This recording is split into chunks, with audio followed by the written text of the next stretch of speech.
Hello and welcome. I hope that you are having a wonderful Monday, I almost said 12th, September the 2nd. Sorry about the minor delay here. So I'm having a slight issue with the way I stream these videos so that we can all watch together. Or Uh-oh.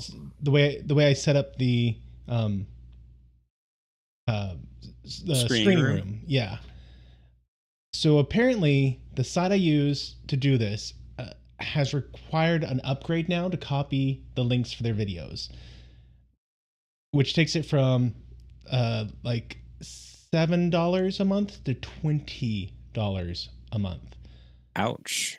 Yeah, so I'm quickly seeing, and I think I got this worked out, but it seems like I may have found a way to kind of skirt around the issue, perhaps. We'll see. Give me just a second. What did I change? So humorously, Thomas, as like one of the things I've been doing today is I'm trying to work out how to get audio from my church meets at a school right now. So I'm trying to figure out how to get audio from this really far away location to a central location so I can streamline our recording of messages for our youth group, for our adult Sunday school classes. And so I have been doing all sorts of crazy stuff with my audio setup today as I've been testing it out. And just before the stream, I think I actually worked it out how I can do it. But other fun things, my cord for these headphones, they're dying. So I can hear Jeff in a single ear. And it is driving my senses crazy. So it's a fun thing today, guys. Jeff, can I still hear you? I think Yes. so. Yes, I can. Okay. By the way, Matthew, your color choice is offensive. You are enemy. We are locked in combat. But for sake of viewing audience, I reluctantly put conflicts aside until end of stream. This is not over. When stream ends, green will defeat purple. Purple for life. I'm going to figure out what we're talking about as the stream progresses. Okay. Okay. It's weird. I don't know how long this is gonna last, guys. One of these days, I think we're gonna log on and I'm gonna say, guys, I'm sorry, we're done for a while. But for at least this week, it's letting me still kind of go through some hoops. It looks okay. Yeah, we might have to. So the way Bird did this, Bird of Prey 5, he's the one who taught me how to do all this. And the way he did it is he actually streamed from his own computer. So he would take his video files and somehow he had a media server on his setup.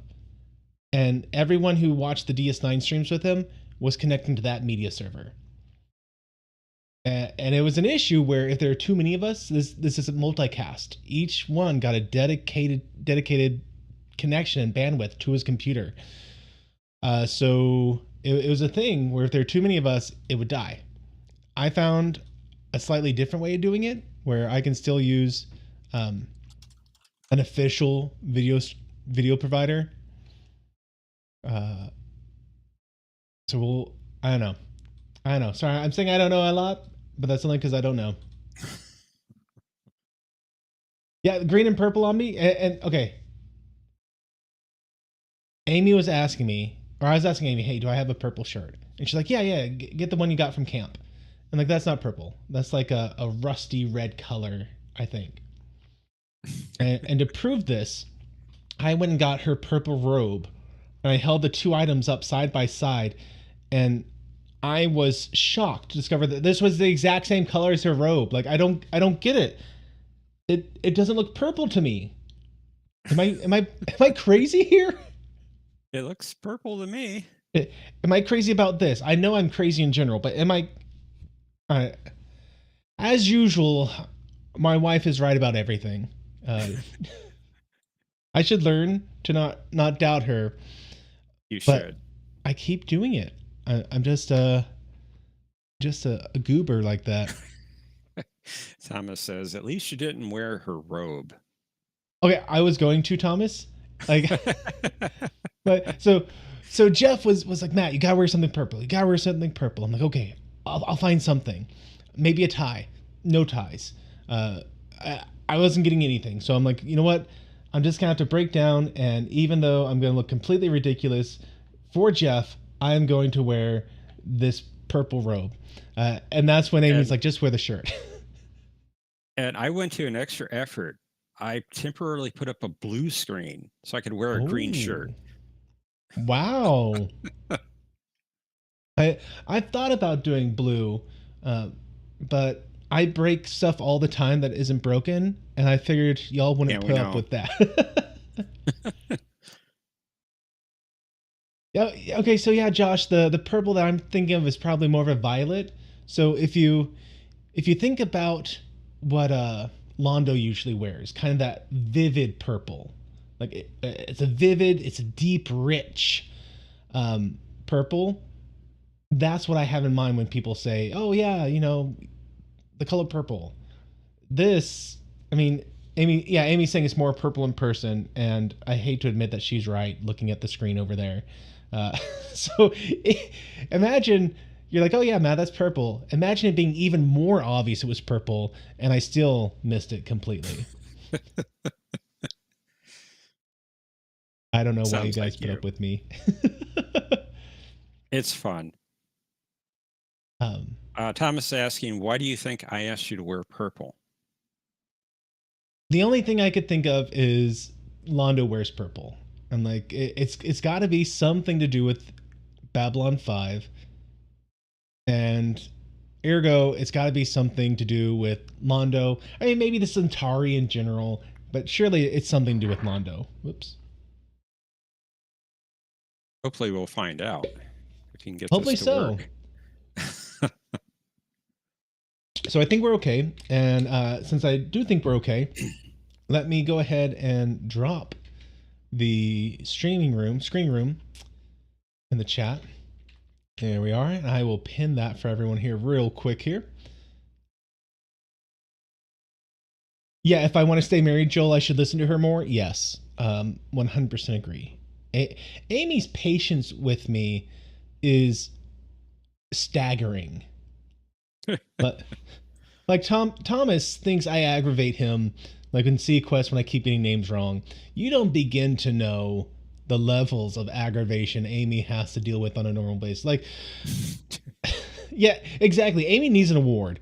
Um, I I don't know how to accurately describe this, but it's stuff where apparently everyone else in the universe understands a certain set of social norms that I don't understand.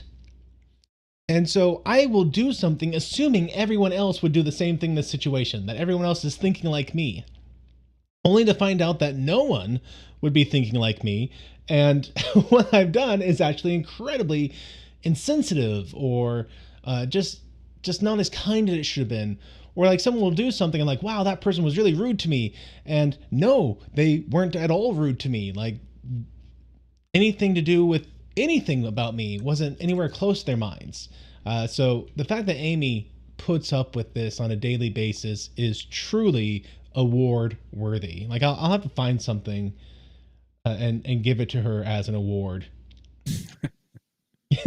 Yeah, Amy's saying, like, literally before we got married, my mom said, "Are you sure, Amy? It's not too late. You haven't married him yet. He's not your husband yet. It's not too late to back out." Like, not just multiple times leading up to the wedding. I'm pretty sure on the wedding day itself, my mom asked her one more time, like, "You sure?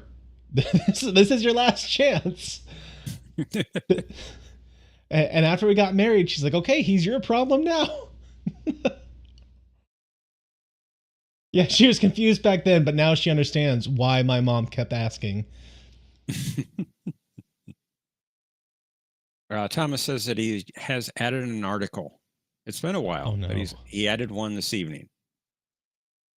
Okay, let me. Jeff's face is gonna freeze as I make this screen large. Article. Well, so this is article of impeachments, things that I have committed sins upon that are worthy of being disciplined or chastised. Article 867. Yes, there is. This isn't a random number. I have worked my way up here over the years. Article 867. Not wanting to admit his wife was right. Yeah, that's a major one.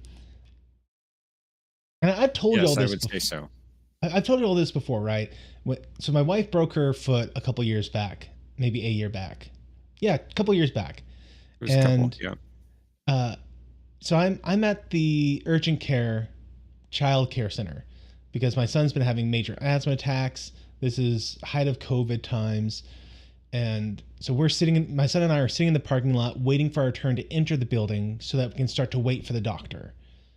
And there were like two people in the building, but we weren't allowed in. It was the peak stupidity. And so she calls me up, screaming, crying, Matt, I broke my foot. I was trying to go up the stairs. You know how sometimes you catch the edge of the step? And she slipped, but she was holding my daughter. So her weight plus all my daughter's weight happened on the toe part here and just bent it up.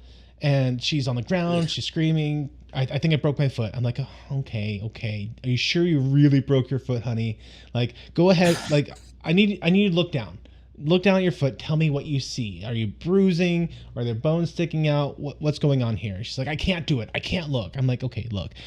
I don't know what you want me to do right now. I'm at the urgent care with Aiden, trying to get him in to see a doctor, figure out if he has like pneumonia, figure out if how we can get some albuterol sulfate into him to open up his lungs.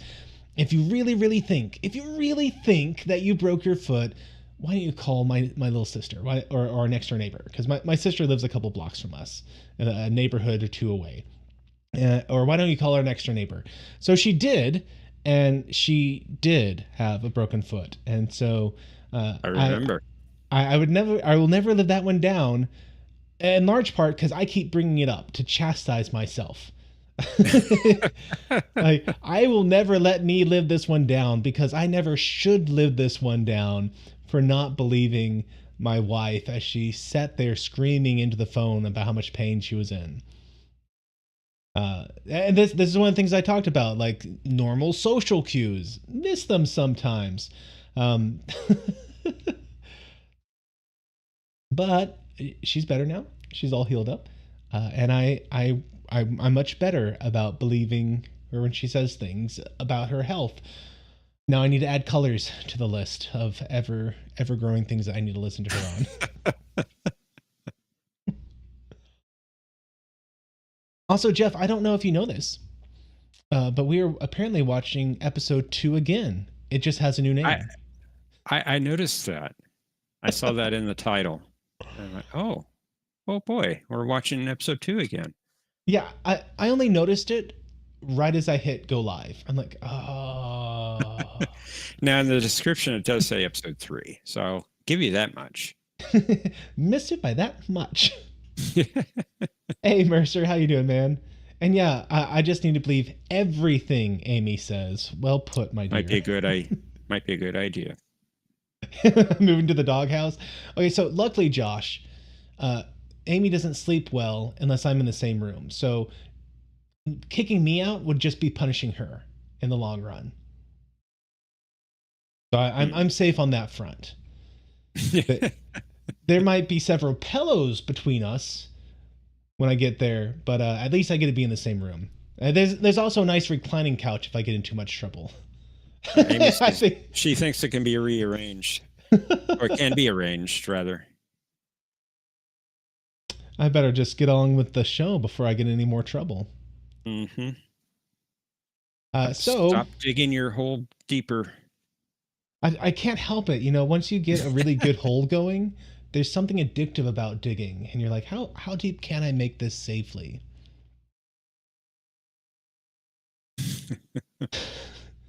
So Jeff, by any chance, do you remember my prediction for this week?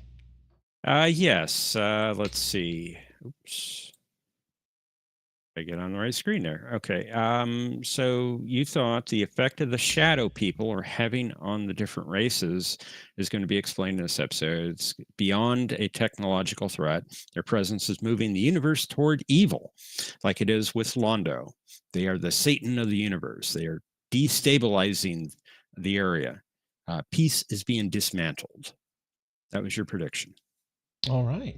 Well, I think maybe we should find out how right I am.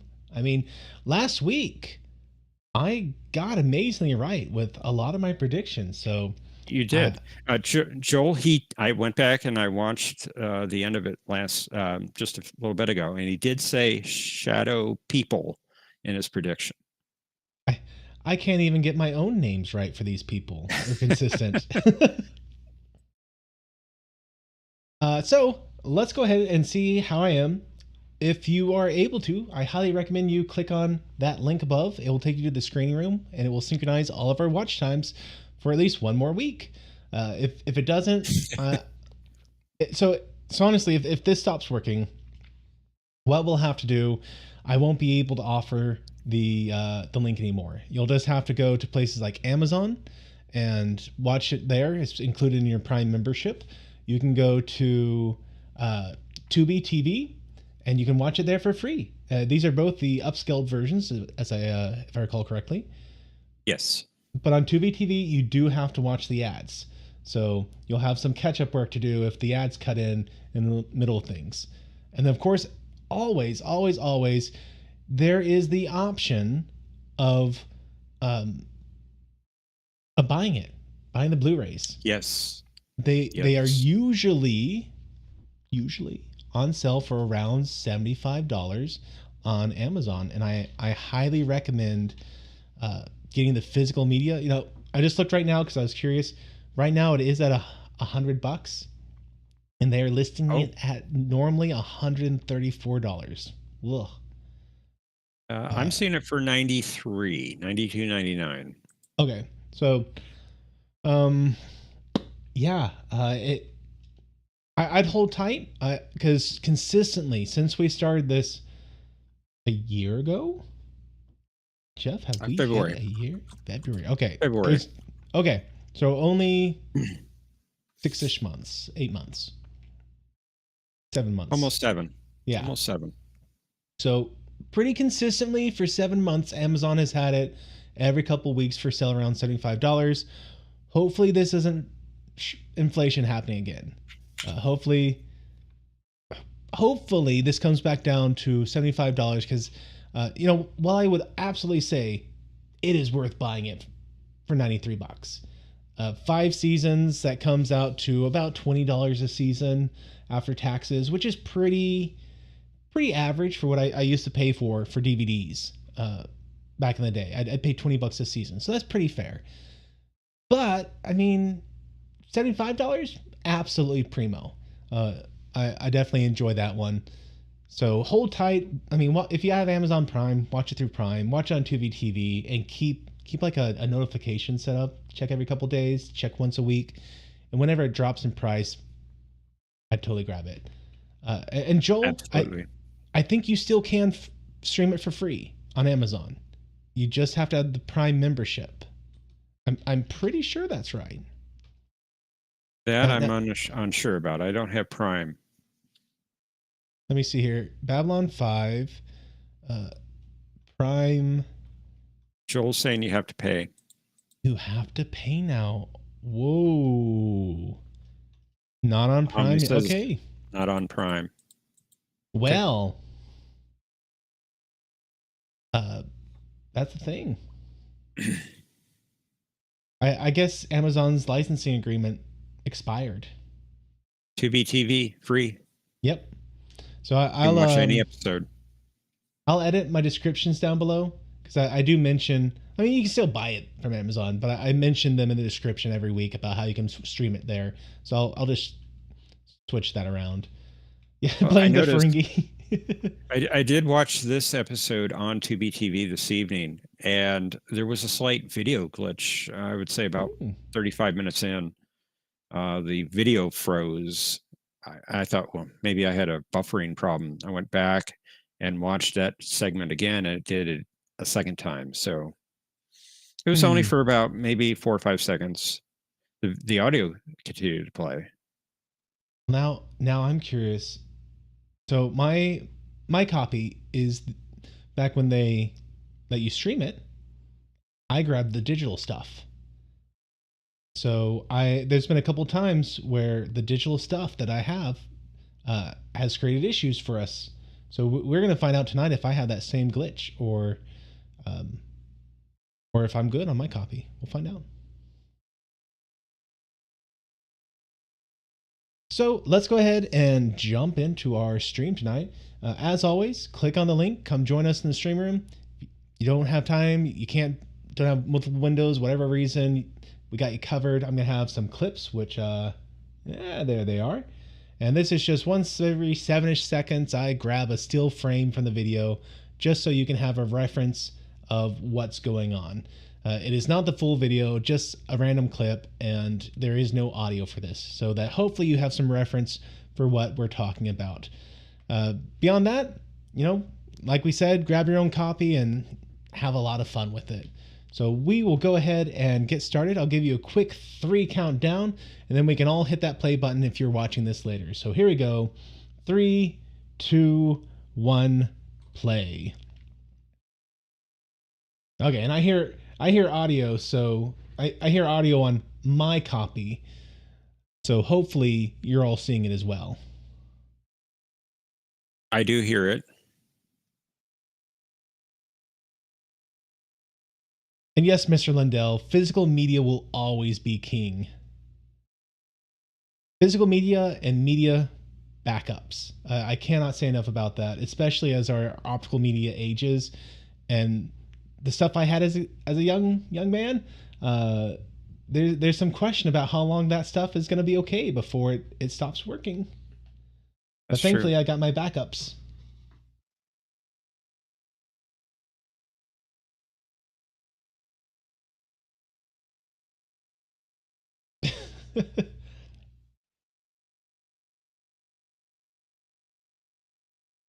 And thanks, LDG.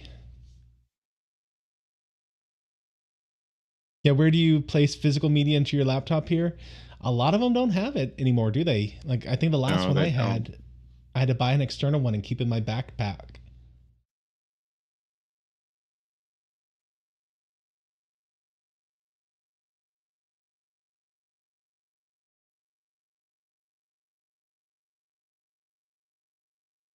So Garibaldi, he actually raises something I hadn't thought about. He's kind of finding it weird that everyone wanted Sinclair out of the Babylon 5, so he's having a hard time trusting the replacement.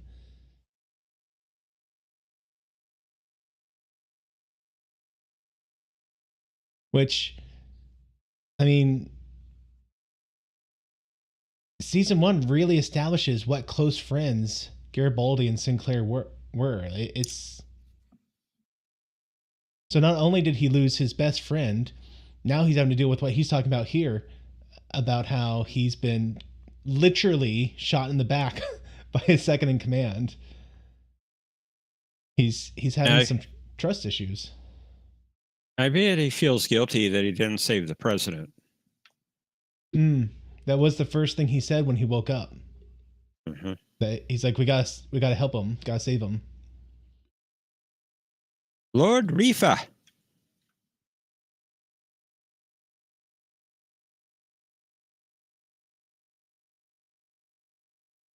So this guy, is this William Ford, I think?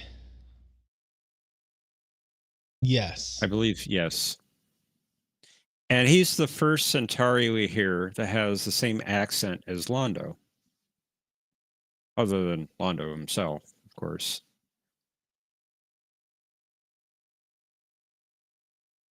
And Thomas says he sounds Russian. I mean, he's definitely doing a decent job matching to Londo's accent. I'm not sure if I'd call it a perfect match, but I see the effort. Yeah.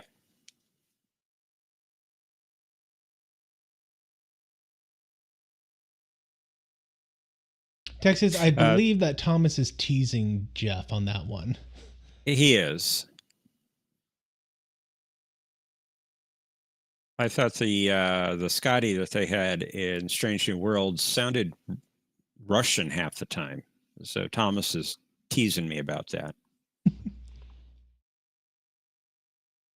Okay, so they're talking about how the Centauri Emperor is old. He's losing that spark he once had.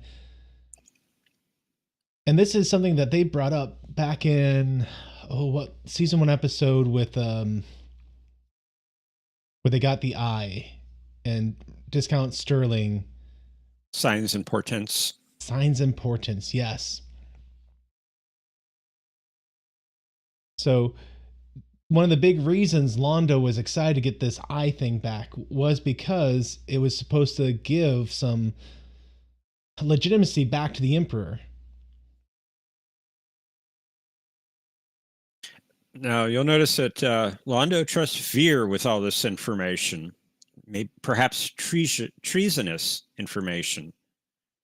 True. And Londo seems to want more personal glory now than he was in the past. Also, interesting, the last scene they did at the very end of it, where Londo takes off his hair-catching robe thing. He's not wearing purple today. He is wearing green.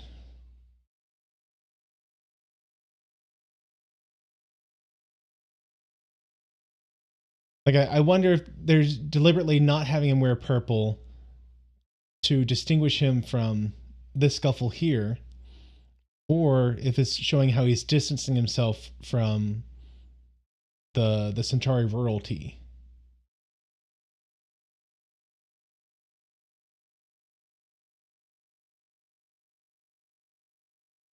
So purple and green, is this kind of a Protestant and Catholic and Ireland issue?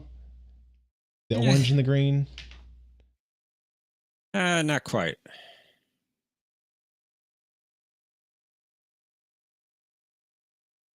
Which, I kind of guilty pleasure thing here. I love listening to old Irish pub songs, like pub rock music. And one of the funnier ones they do is about a kid who mom was Catholic and the dad was Protestant, and he spent his whole life confused about which way he should be. And so some family fight breaks out, and he's going to decide what to do, so he just started to punch everyone equally. You'll notice they used a new image for Dolores. Oh, yeah, because she is now humanish looking. Yes. Which, okay, so I did go back and watch last week's episode, the real episode 2, not just my mislabeling. And I caught this time around how she talked about how she specifically went through this metamorphosis to create a bridge between humans and Imbari.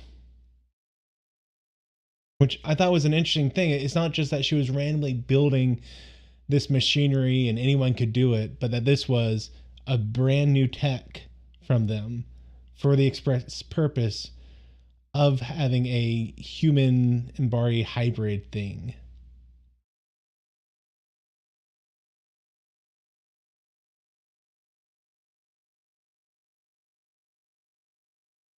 And yes, John DeMarco, Kang will be joining us tonight. Indeed.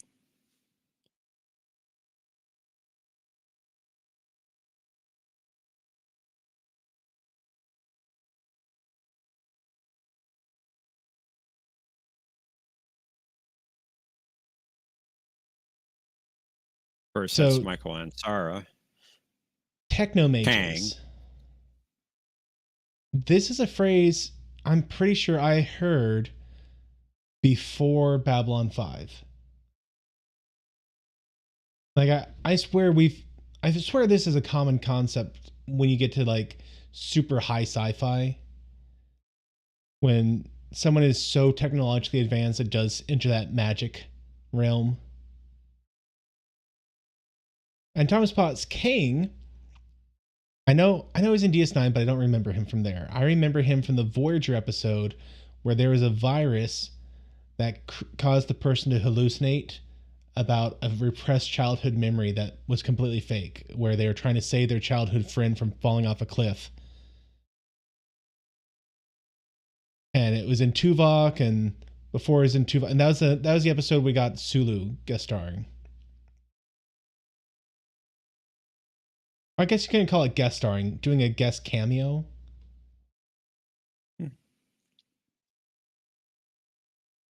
I don't know if you caught it. She just got promoted. I did. Oh, okay.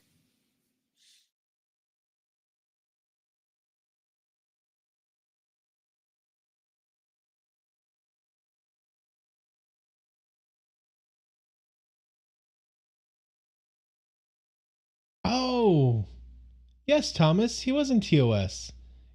He and Kirk were competing for some planet to join them, weren't they? The something with an A, maybe. No. This was Day of the Dove, where they were trapped on the Enterprise, heading out of the galaxy with a energy creature that was feeding off their hostile Yeah. intentions against each other. Okay. What's the one I'm thinking of? There's another Klingon versus human episode. They're on a planet.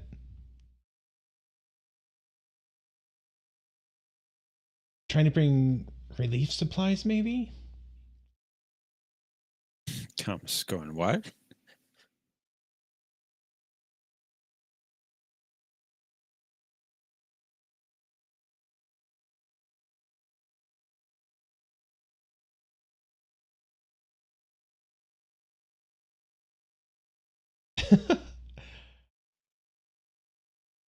I like how he's gone from being helpful into rambling at this point. I love Veer.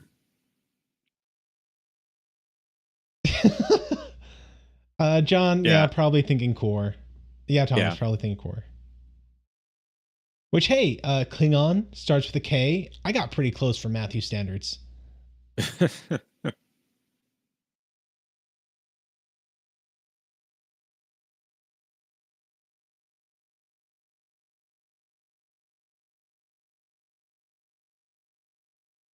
And now, okay, so he's back in his purple. So I was wondering if he was going to be in green throughout the episode as kind of a way of showing his distancing from the royalty. If you look under his coat, you can see green. Yeah.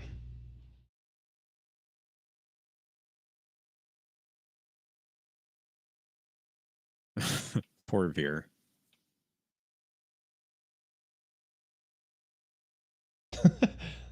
I'll just take the leftover alcohol. Why not? I wasn't expecting him to be a lightweight. At least not that much of a lightweight. And then we get to this scene. This looks pretty heavy.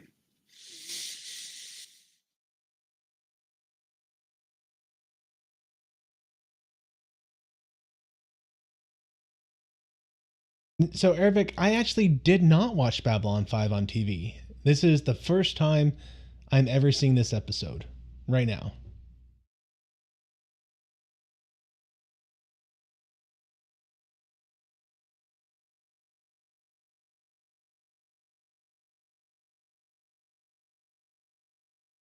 And Toki is saying, is this another Garibaldi's a Junkie episode?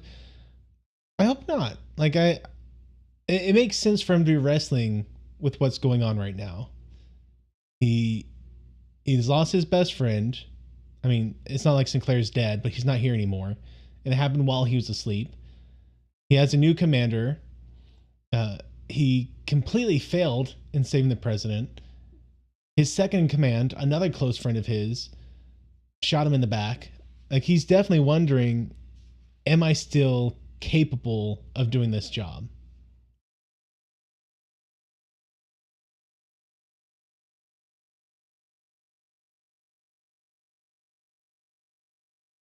I would have forgotten either way. Oh, about Core or Kang. Probably. I think Sheridan knew what was going on here. How And he plays it perfectly. He just casually puts the gun away, but he knew that Garibaldi was really struggling and probably thought Garibaldi might have been contemplating suicide.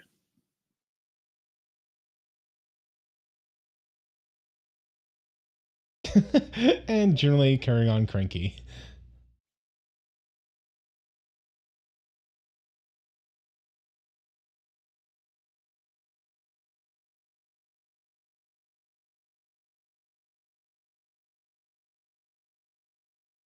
Okay, so this is something I'm curious about. What is the precise nature of the conflict between these individuals? Green, purple. That's the base of the problem. Purple.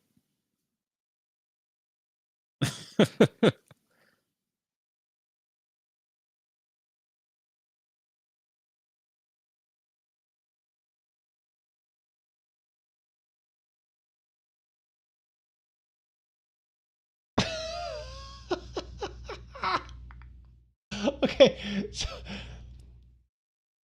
so the fundamental conflict here is that they put green and purple in a giant barrel equal to the number of Drossi, and you reach in and you grab one, and that's your color from then on out. And they fight until there's one Drossi, one group. That's the crux of it.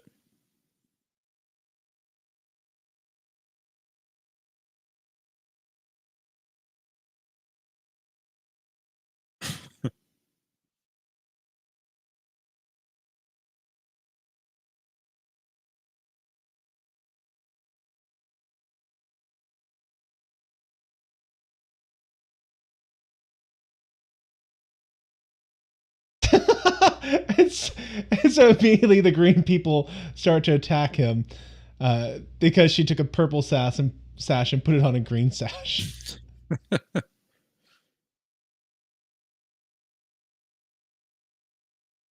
Tokyo, Basically, the welcome. simplified American political system. I mean, you failed, says Tokyo.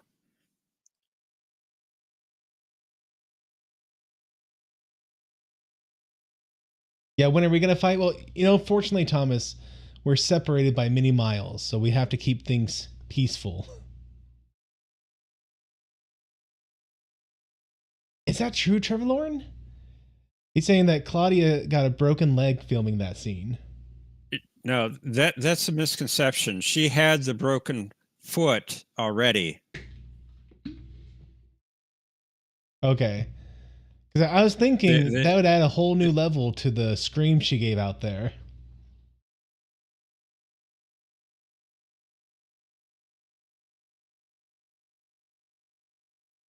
And I mean, that's kind of like in Lord of the Rings, Aragorn, there's a scene where he kicks a helmet and then he collapses to his knees and lets out this anguished cry. And it turns out in the take they kept in the movie, when he kicked the helmet, he literally broke his foot or his big toe.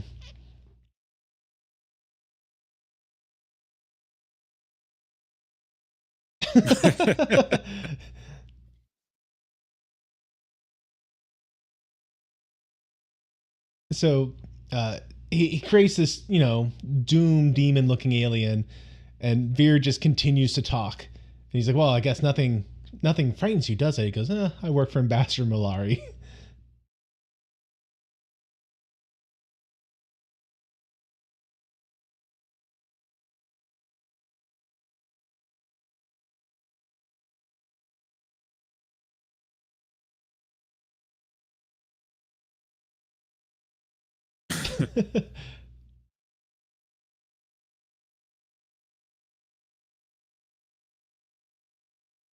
He's such a good actor. Michael and Sarah. They're both excellent actors.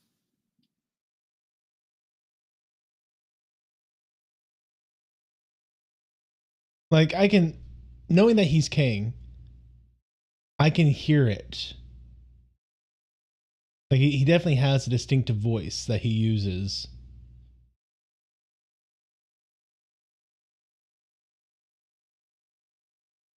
Good night, Mercer. Thanks for joining us.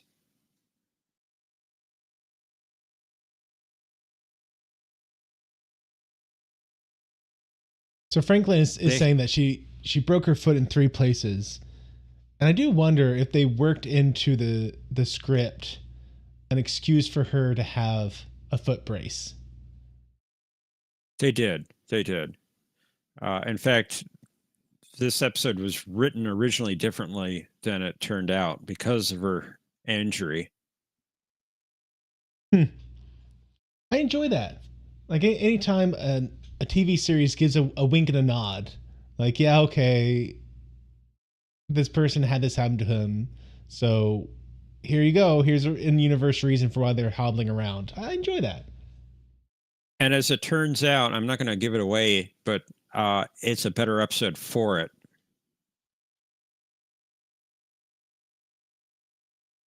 Good night, Mercer. You have a good one.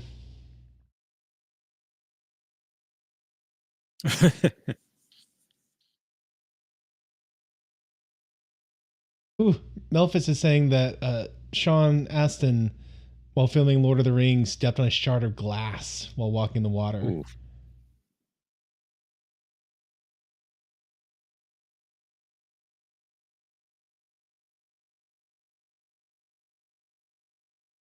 Yeah, Tokyo. So covering the baby bump for actresses was something that happened a lot throughout TV shows. Seinfeld. Oh, the main lady character in Seinfeld, Elaine. They definitely did the open baggy clothing for one of the seasons, early on seasons. In Family Matters, Laura Winslow, they raised up all the countertops 6 inches to cover her pregnant belly and always had her stand behind them. Like it was like the fact that these women just worked through it, massively impressive.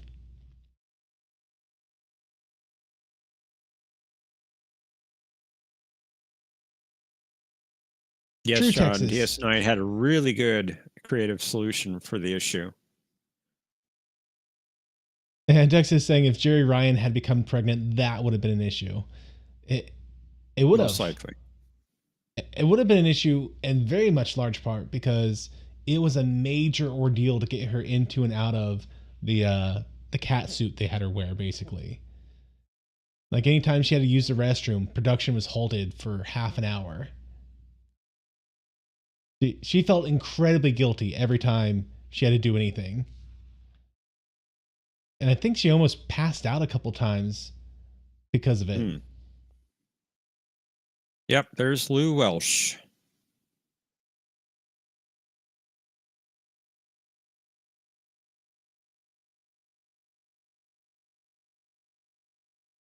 Nice callback to the nice callback to the pilot episode, Changeling Net.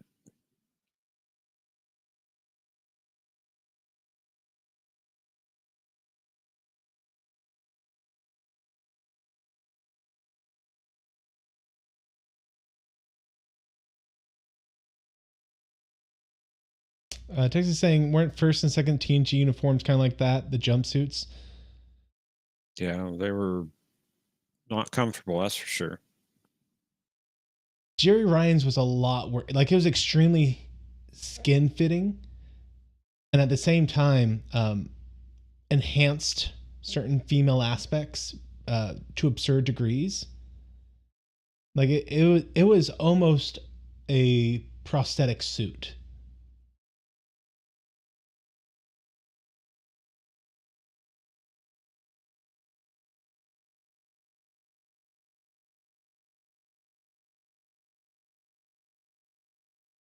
So Londo, he wanted the techno mages because when the Centauri Empire was first established, the first emperor had 3 techno mages that gave him more or less their blessing.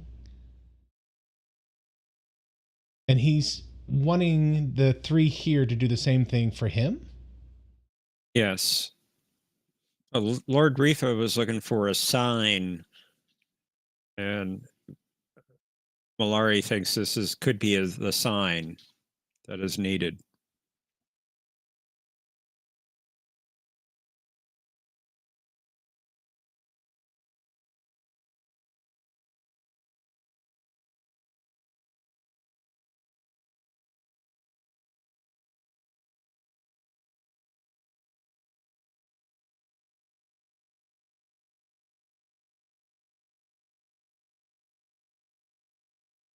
And so now the Greens are upping the ante. They're not just fighting, they're out to kill or just maim.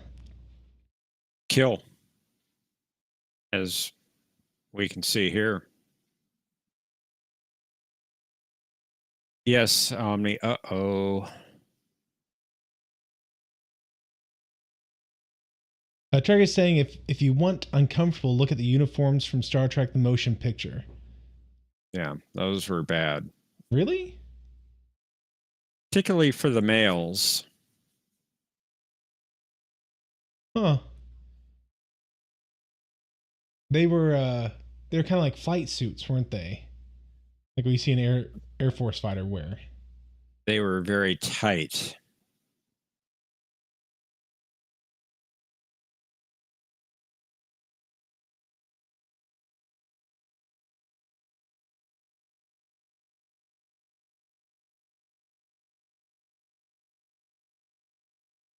So the Technomancy guy, uh, strange zoom in right there. We'll see what that was about.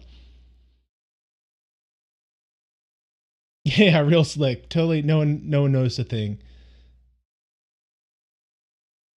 So he's trying to immigrate somewhere, but he's saying we will go where we wish, when we wish, and without or with no questions asked.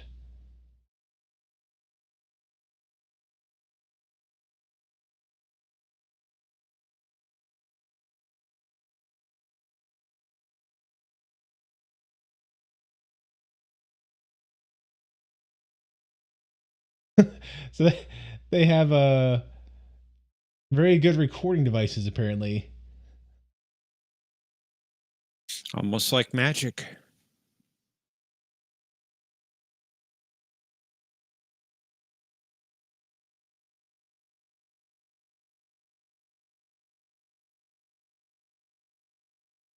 The techno mage, because I assume you won't, you know, misuse this gesture as some sort of you know, endorsement. And Lanja's like, no, of course not. Of course, he's not fooled for a second and causes his recording device to explode.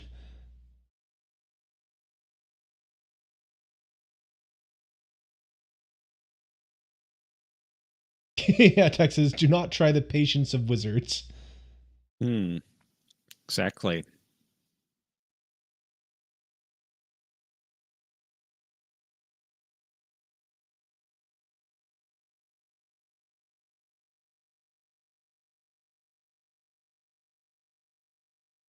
Yes, John. Only fools fight with a burning recording device.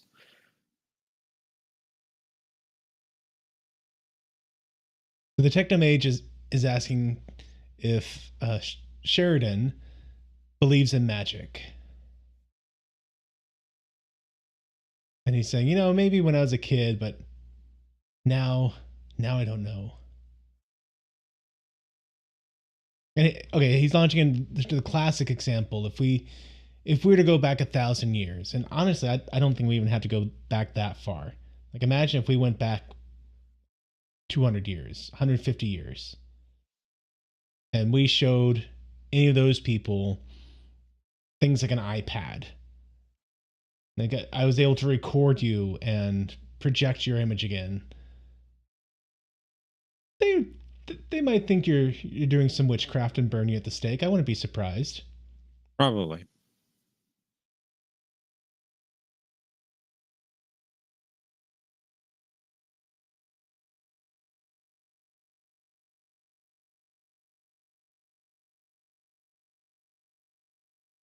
So I'm not sure yet. It sounds like he is saying uh, we don't do magic. We're called techno majors, but it sounds like he's saying we just do these different things, but they're not magic. We use crystals, we use holographic demons. We're dreamers, shapers, and makers.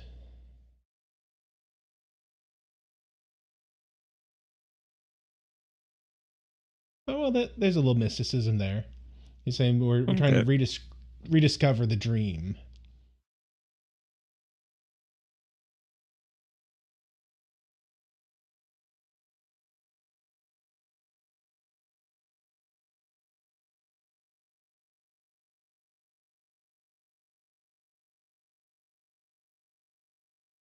He's saying that they're going to use Babylon 5 as a place to launch themselves into the stars, and with luck, Sinclair will never see them again in his lifetime. Sheridan. Sheridan. Yeah.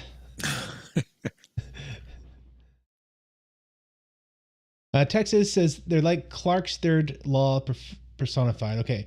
Arthur Clarke, the author, sci-fi, extremely famous, but what was his third law? Good question.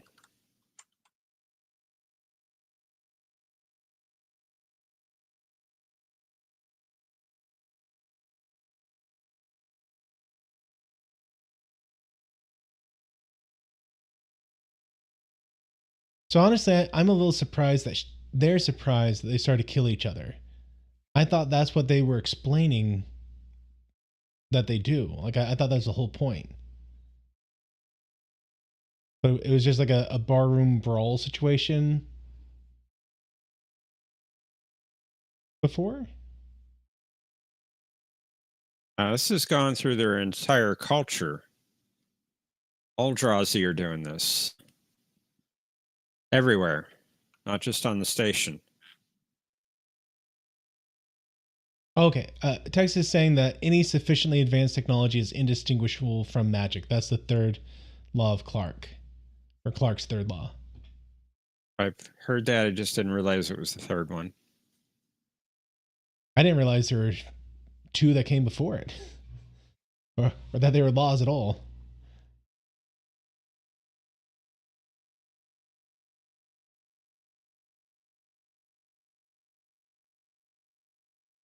The first one is when a distinguished but elderly scientist states that something is possible, he is almost certainly right. When he states that something is impossible, he's very probably wrong.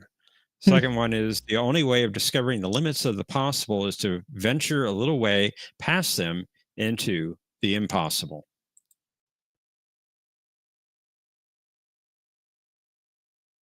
So the Green Drazi leader has an ingenious idea. He says, "You convince all the purple Drazi to come to this location, and we will suck all the air out of it. They'll die, and there'll be peace on the station. No more fighting."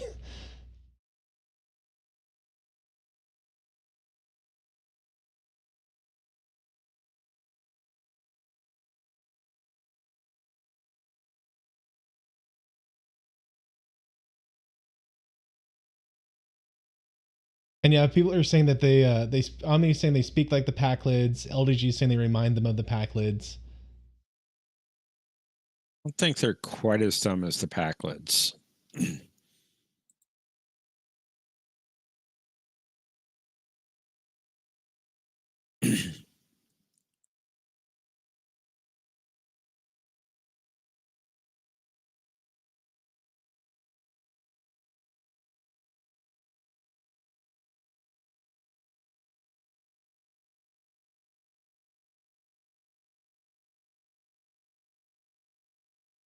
See, Garibaldi, you're still needed. He's And this is what changed in the plot due to Claudia Christian's injury.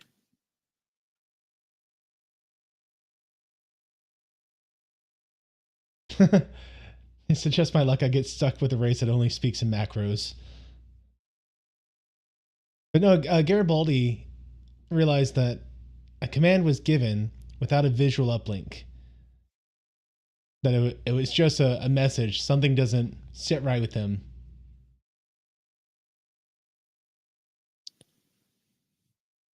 So he comes as a door-to-door salesman. He's trying to sell something Acme related To the lady of the house. to the lady of the house.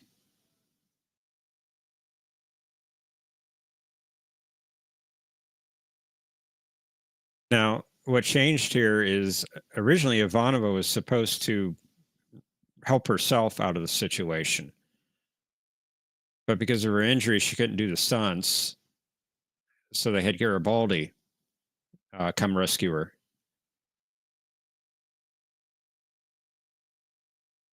Ooh, he's in trouble. A hollow demon has infested his computer station. It's deleting his financial accounts, deleting personal records. It's messing with his lights, and it's making a hideous sound. Narn opera.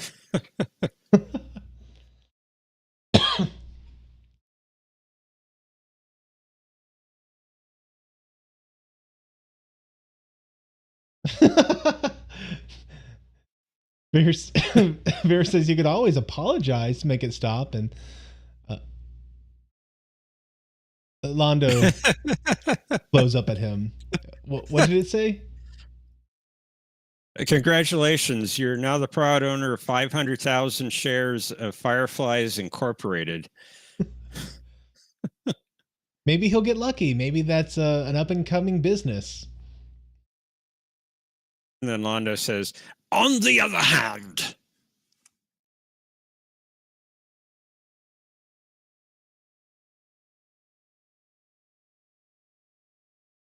I love that scene. I laughed so hard at that scene.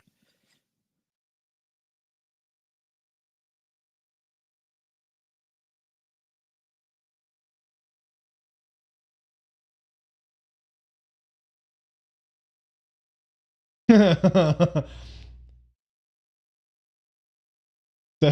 so they thought they'd come for a good solution, that the end of a Drazi cycle that's just 1 week. So they're gonna hold the purples and brown 29 until the cycle's done in 4 days. So everyone laughs like, no, it's not a week, it's a year. And that lasts for 1.26 Earth years.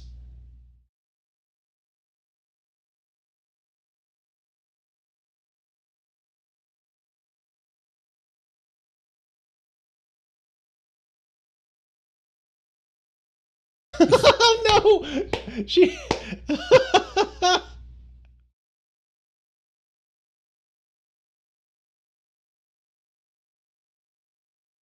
Oh, I enjoy this. So, so she ripped the cloth off of him, and because she's holding the star symbol for the Green Leaders, she has become the Green Leader, and they're going to listen to whatever she says.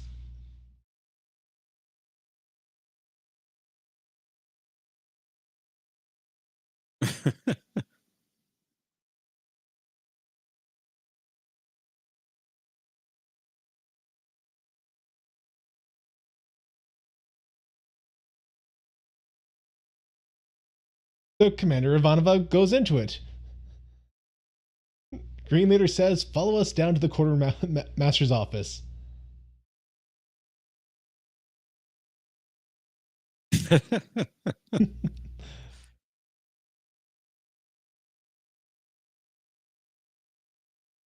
And text is saying that apparently the Drowsy have been spacefaring for nearly 1,000 years.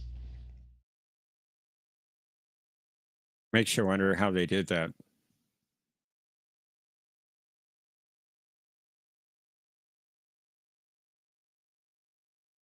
So he's come to apologize. Perhaps my enthusiasm for a personal meeting was less than honorable. Hasn't quite done it yet.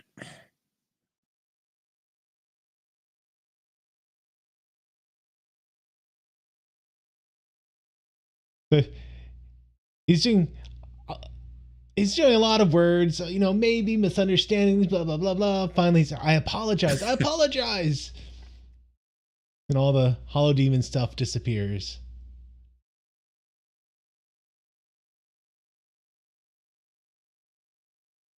So I'm pleased to see you're sympathetic and understanding.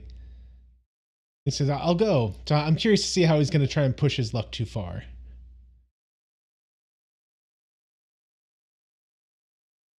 So far, okay? Goodbye? Maybe if you come back? Oh, no. And he has 3 little baby hollow demons on his back, apparently.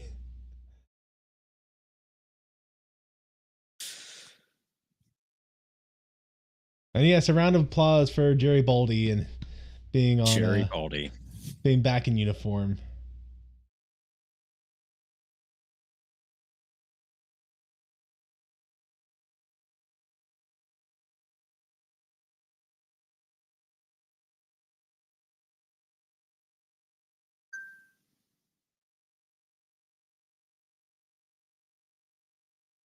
So he's saying, I realized I'm back because I realized two things.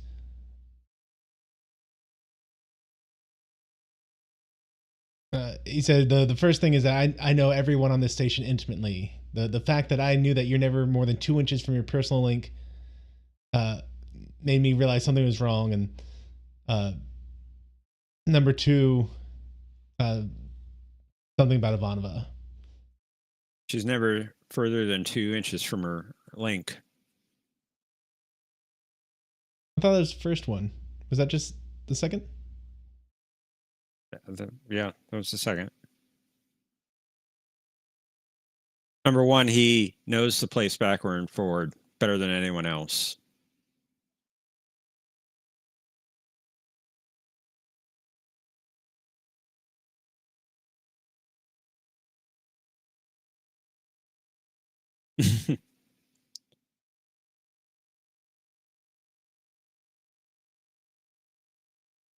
Saying I'd like to thank you for that little gift you gave me. It took 2 hours to fix it, and I don't know if the smell will ever go away.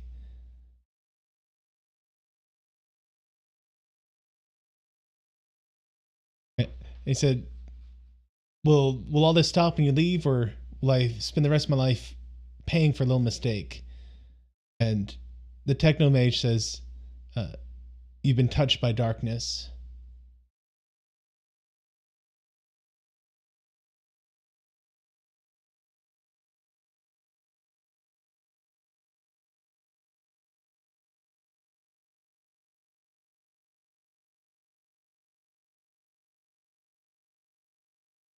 And he's giving a bit of a prophecy here. He said, when I look at you, I see something reaching out of the stars, and I hear a sound of billions of people calling your name. He says, my followers? And the techno mage says, your victims. I see a great hand reaching out of the stars.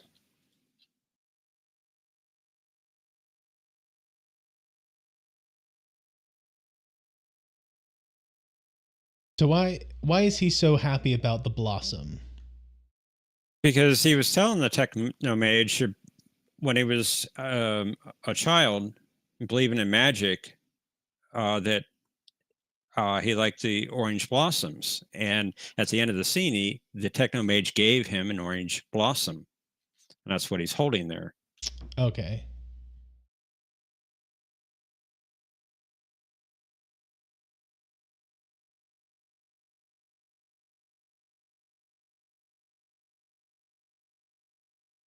He's saying, they said don't expect to see their like again, but the part of me that still wants to believe in magic says don't be so sure.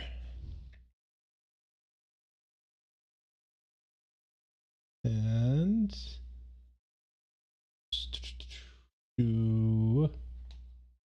Welcome, Anna. How to use my own stuff for a second. All right, Jeff, what do you think of the episode? And yes, welcome, Anna. I thought it was pretty good. Great, and it's still playing for me. Did you stop it? No, I was letting it finish out. It's oh, sometimes you'll stop it, so that just confused me. Yeah, it was a pretty good episode. Great guest star, Michael and Sarah as the techno mage. Good comedy in this episode. I really like the comedy with Veer and Londo. Interesting idea with the techno mages. What great darkness do they see coming? Why are they leaving? Why aren't they telling anybody about what's coming? Do they have a duty to tell people about this darkness that they see coming? Clearly not in their own minds. Apparently not. Makes you kind of wonder though. Can they see things coming? Can they prophesize? The techno mage was telling Londo that he's seen billions of victims crying out to him, calling his name. Does he really see that? Can he prophesize these things? I don't know. But interesting idea. The Drazi stuff was kind of like I think they tried to play it for comedy, and it didn't quite work for me. So that was kind of the low point of the episode, even though we're wearing green and purple. But I thought it would be fun. It was actually Thomas's idea, I think. So thank you, Thomas, for that Good one, idea. Thomas. So we're wearing the colors tonight. But yeah, overall, it was a pretty good episode. And it was good to put with Garibaldi. You know, we saw him at a very low point in this episode. It looked like he was contemplating suicide. I think Sheridan knew that. And Sheridan played it right. He kind of encouraged Garibaldi to get back on track. And with Claudia Christian's injury, where she couldn't do her own stunts to get away from the Drazi toward the end of the episode. By the way, I did not see the video glitch that we were talking about earlier. Good.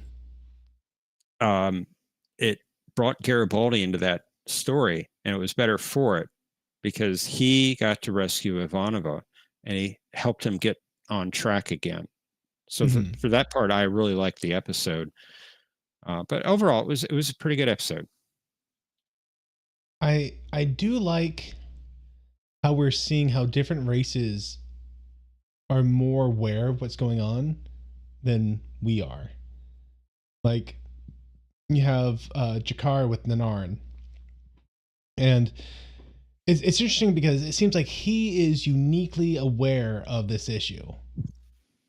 Like his aide doesn't seem to be really aware what's going on.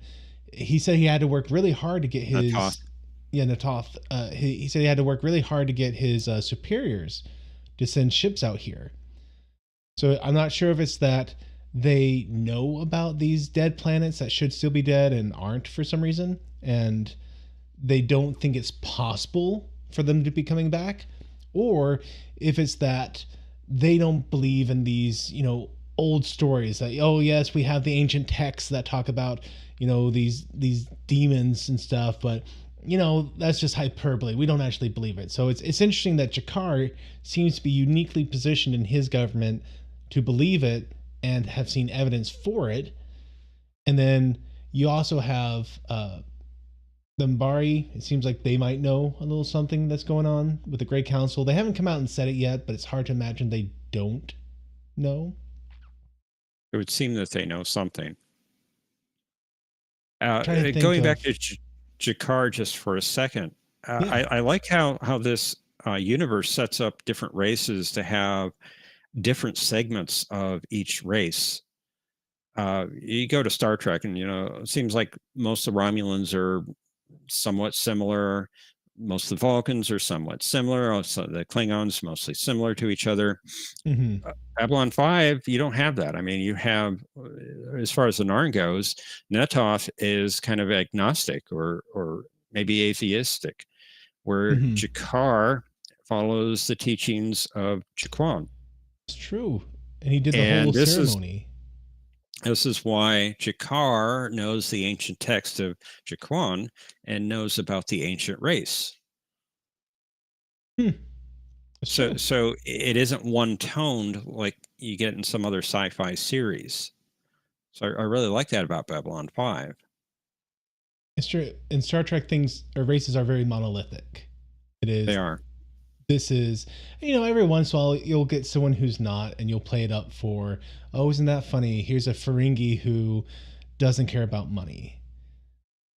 A scientist, for example, like the TNG episode. Here's a Vulcan who, Star Trek 5, you got the Vulcan who wasn't Vulcanish with Spock's half-brother. Cybok. Yeah. But remember, that was just a dream. Yeah, true.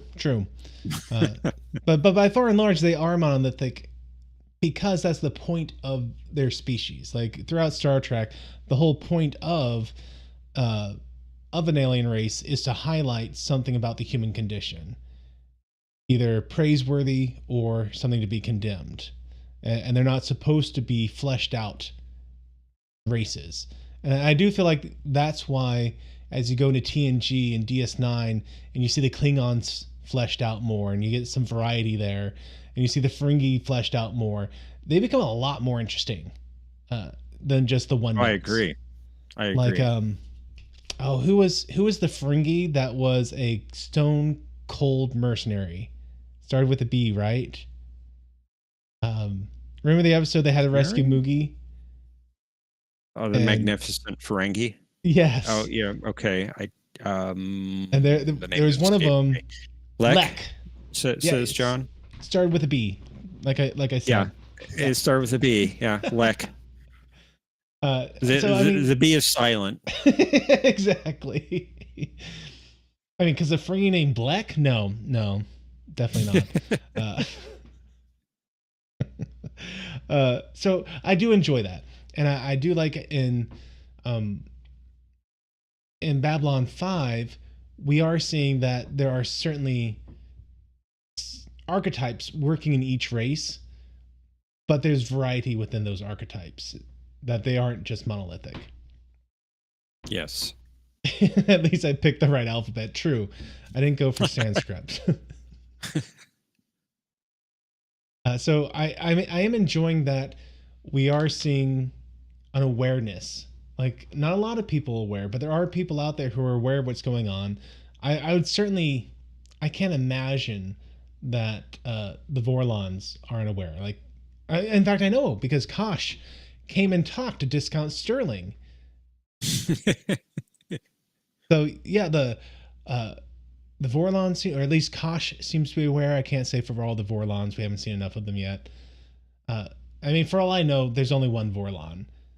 And he just has lots of little drones out there. Beats me. But we have Kosh, who seems to be aware. I would say Dolores seemed to be aware because like her forehead lit up. So yeah, the Nbari seem to have something going on. Interestingly, it is the Centauri who do not seem to be aware at all about this. Like the fact that Londo, it's not just that he knows he's making a deal with the devil and he's accepted that. He seems completely oblivious to the danger that Sterling represents, you know? I Yeah. mean, He doesn't seem to know anything about it. and then you had these techno mages who are definitely appearing to be aware of what's going on, and they're just Now trying to get away. the techno mages are interesting because they're not from a specific race or species. Londo was Oh. talking that there are Centauri techno mages and obviously human techno mages. So it's not just one race or from one planet. It seems like they're from lots of different places. Yeah, and Joel's saying that Londo is blinded by his dreams of glory for the Republic. Yeah. In Texas, interesting question. Why aren't Delin, I think you got auto-corrected there, Dolores, and Kosh saying anything Yes. if they know? Now, they did mention that last week, I think. Maybe the week before. I think it was last week, but they talked about how they wish they could tell humanity the rest, because we've established that the souls of Lombari are being reincarnated, at least in part, in humans. And it seems like Dolores is supposed to be this bridge because these two races must be united. But then they mention there's something they're still not telling humanity yet. So why aren't they telling it? You know, it could be kind of like in the Cthulhu mythos. Awareness of Cthulhu makes you more receptive to seeing its influences everywhere. And so ignorance is actually like a defense against these strange otherworldly happenings. And once you lose that ignorance, you become actually imperiled. So I wonder if that's kind of what they're doing here, that the more they tell humanity, the more dangerous it is for humanity. So Interesting thought. We'll see. We'll see if you're right about that. Yeah, probably not, but that's okay. Now, I think the title of the episode was kind of a misnomer, misleading. The geometry of shadows, and the idea of the title was it was supposed to be a good metaphor for the techno mages, not for or about the shadows themselves. A mix of Oh, science with something dark and mysterious. How do you define um, shadows? The geometry of shadows. How do you define that? okay. Okay. Okay, yeah, I definitely went for the shadow spiders on that one.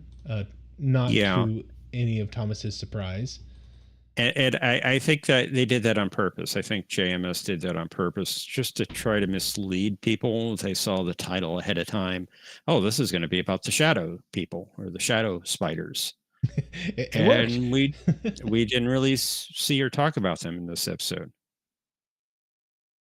And Thomas says there was no math in the episode. Well, I don't know if that's quite true. There's subtraction. And yeah, Londo got some shares of Fireflies Incorporated. He did. I'm sure there was math and numbers involved in that. So, So as for the plot of this episode, I did enjoy it. Um,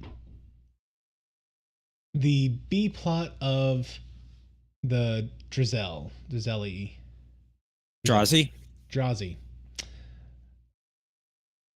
it worked as kind of a one-off joke. The scene where she was trying to resolve things, and they're like, "Well, what's the difference? Purple, green." Uh, it worked. Like, good chuckle. I enjoy the premise of, like, this is just how their politics are, where it is. We know it's all the same. It doesn't matter. We're just fighting because, we gotta have a difference somewhere. The longer they focus on them, like, the less the joke worked, kinda. Yeah, I agree. But you did have to have a way to have the end of the episode occur where Garibaldi gets his confidence back and um, returns to work, because I think it is important for him to have this moment that we saw him in. It makes Which sense. is interesting. Yeah, it was interesting, and it makes sense for his character that he is depressed about his absolute failure. He's supposed to be chief of security, and he wasn't even aware enough of his second in command to realize that he was a plant, and he was working to undermine Garibaldi's position to the point that he was ready to kill him. And because of his complete lack of understanding, it led directly to the president getting shot. Like, if he had been aware of his second command's what he was doing, he could have saved the president. That would certainly weigh on someone like Garibaldi, and I think it was good for him to have this episode to deal with that. Well, what's interesting is the way it was originally written, he never did save Ivanova in the original script. They had to rewrite that because of Claudia Christian's injury with her foot. She was supposed to rescue herself, and she couldn't do the actress couldn't do the action scenes, so they had to rewrite it so Garibaldi came to rescue her. So So I think the episode benefited actually the yeah, Garibaldi character, I was gonna say, which how was how really would that good. have worked for Garibaldi to overcome his slump if he It didn't? wouldn't. It Yeah, really wouldn't. So interesting. unfortunate for the actress, Claudia Christian having the injury, but it Yeah. benefited the episode and the Garibaldi character. Hmm. Hmm. See, what else? What else about this episode?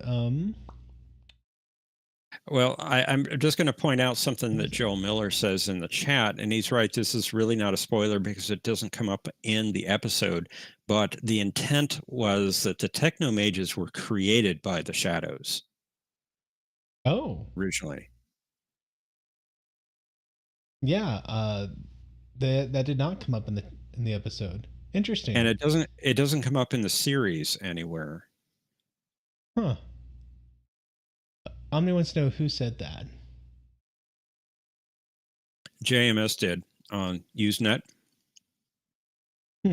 It's on the wiki page or the Lurker's Guide to Babylon 5 page for this episode. That would have been an interesting twist, and also it works for why they are so far advanced, comparatively speaking. Texas is saying the Technomage trilogy, which I think is a series of books. Is that a Babylon 5 series? Yes. Yes. There are a number of Babylon 5 books that were written, and they are considered canon, like Star Trek novels, which are not.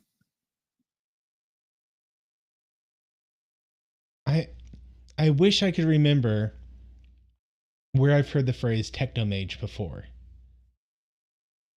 Yeah, is it a Star? No, Matthew's a Star Trek series. No, Thomas, I'm at least pretty sure that's not it. But yeah, I know I've heard that phrase Technomage. It looks like there's an old.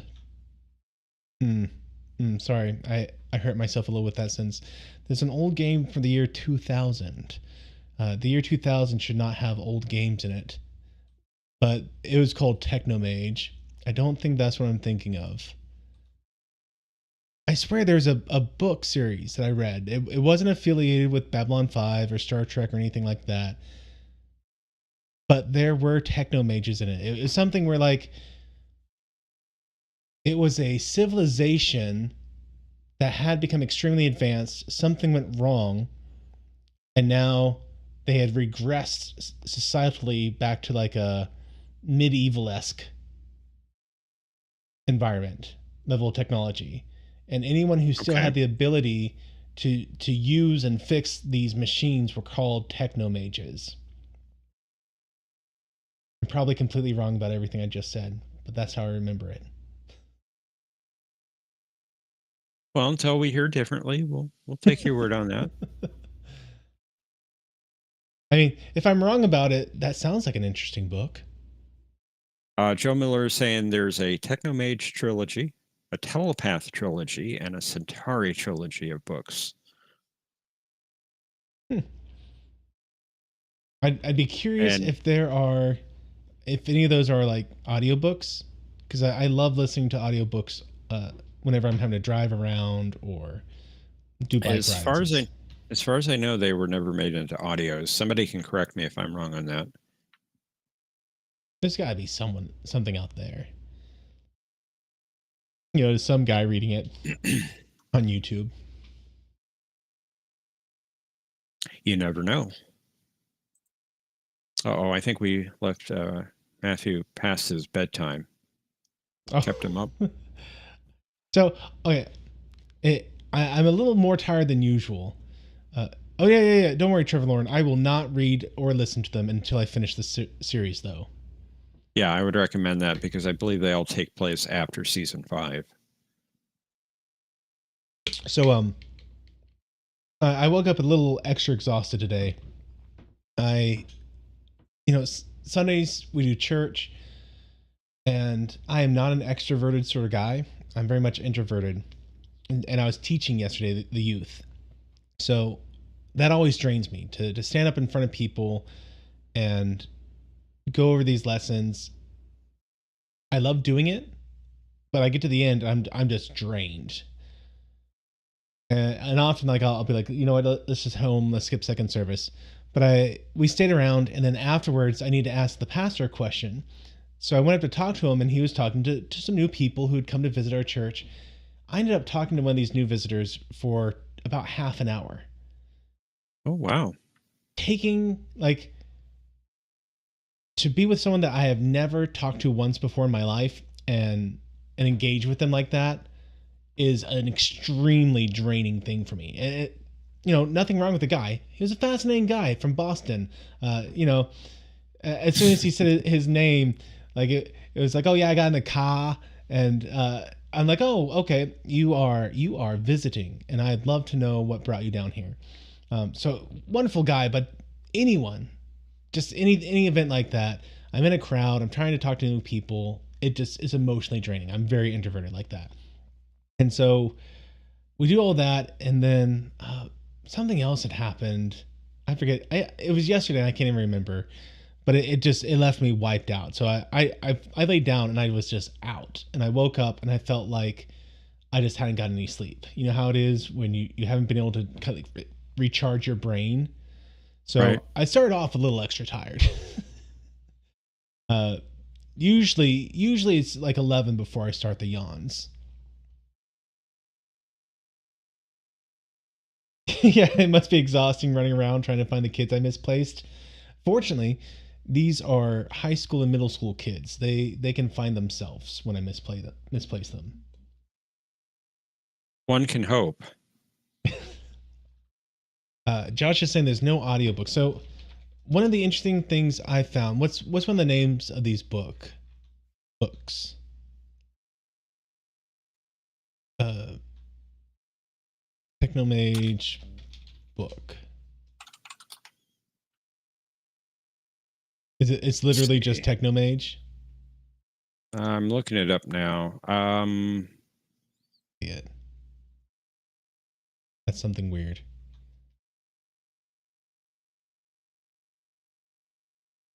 Let's see. Casting Shadows is the first book in the Technomage trilogy. Casting Shadows. It was written by, let me pull that up, Gene Cavelos, Cavelos.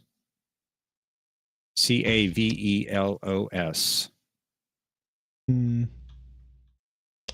Sometimes I will find a random guy who's like, "Hey, I'm reading this book." Um, but this one, the casting shadows that are coming up are like teen novel stuff. Like It here's does sound like a teen novel. it does, yeah. But it's like here's chapter 4, Journey into Darkness. Joel's going to read them in his voice now. Ooh. So, if you listen to one of my favorite random series is the Discworld novels by Terry Pratchett. Or I should say the late Terry Pratchett. Um, the people who read it, they do voices for each character. So I I hope that you go for it, Joel. You read it, and for each character, I want to hear something, some new voice for them. It doesn't matter if it's a good voice or a bad voice. I think it'd be hilarious and awesome. Or just read in general. I'm not picky.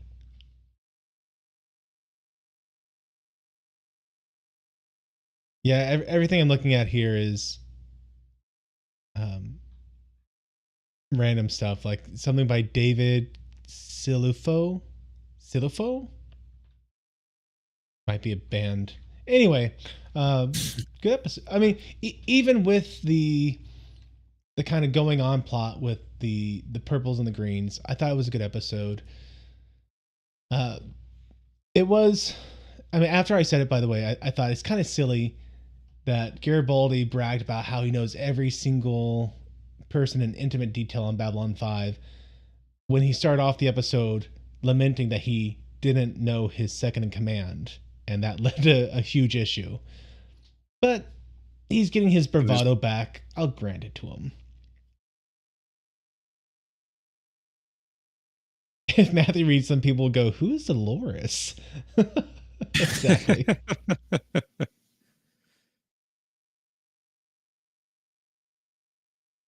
So, any final thoughts about this week's episode, Jeff? Green will defeat purple. Purple all the way. What's your prediction for next week? Okay, next week is called A Distant Star. And I'm curious to know if they are talking about a literal cosmic body or if they are talking figuratively. Like, there's a rising star talking about someone becoming famous. So maybe when they say a distant star, they're talking about someone who's very famous but is a long way off. Um, I'm going to go with this being a literal cosmic body. And I could see this being kind of like like an allegory or a reference to Christianity, where when Jesus was born, a star appeared in the heavens and led the three Wise men. astrologists. Yeah, I mean they call them wise men. They were enchanters. They watched the stars and used the stars to make predictions. So the three wise men to Jesus. So I wonder if that's going to be kind of where they're going with this. That all of a sudden there's this new star. People are seeing the sky, and some people are making some religious predictions. And honestly, I think that would work with Jakar, because he's been talking about the religious texts and how he thinks that the shadow spiders or the ancient enemy refer to them.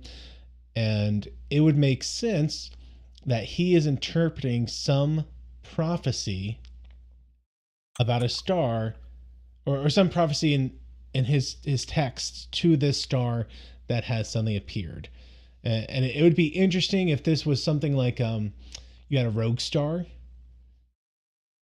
or like a rogue dark star, where it was no longer really generating a lot of light, but it had been knocked off its normal path of orbit from the galaxy center, such that it was kind of making a beeline through the universe. That'd be very interesting. I don't think they're going to go that far, but I was just thinking about how interesting it would be to have a star passing by close enough that suddenly you're seeing it when you didn't see it before, but also how that would impact just the entire universe. How this random gravitational body hurling its way through one of the arms of the spirals of the Milky Way. So I think this is going to be more of a literal star far away off, and its appearance causing some people to think a religious prediction is coming true. There we go. Okay, sounds interesting. We'll see if you're right. Yeah. And Thomas says, amazing. Every word you just said was wrong. Probably. Ty's saying, can't we already detect things like that? So we can observe how other bodies that we can see are being pulled by gravity. So like we'd be able to see its after effects, because that light is old by the time it gets to us. But I don't think we have a gravity detector that we can point in a certain direction and be like, oh, hey, here's this, gravity is off. Like we can only make assumptions based on how we see objects moving about what other things must be nearby to it, is my understanding. Like, so if we had like some dense piece of dark matter, we wouldn't be able to pinpoint it based on, pointing the James Webb telescope at it and seeing how it's disrupting gravity. We'd have to see how other objects were being impacted as it passed by to make inferences about the mass and stuff that in this distance as it went through. Yeah, that's pretty accurate. It wasn't even English. It was too. Well, guys, thank you so much for hanging out with Jeff and I tonight, and hopefully, the video stuff I use doesn't change anymore, and we can keep doing it like this. Fingers crossed.